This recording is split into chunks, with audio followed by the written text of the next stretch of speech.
এখানে লাল রঙের শব্দগুলোর বানান ভুল তথা অশুদ্ধ, আর সবুজ রঙের শব্দগুলোর বানান শুদ্ধ। শুদ্ধ শব্দগুলোর উচ্চারণ কেমন হবে আমরা এখন জানব।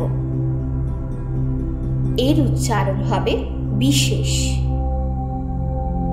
এর উচ্চারণ ভালো। এর উচ্চারণ হবে মিষ্টি। এর উচ্চারণ রাজধানী। এর উচ্চারণ শিক্ষা।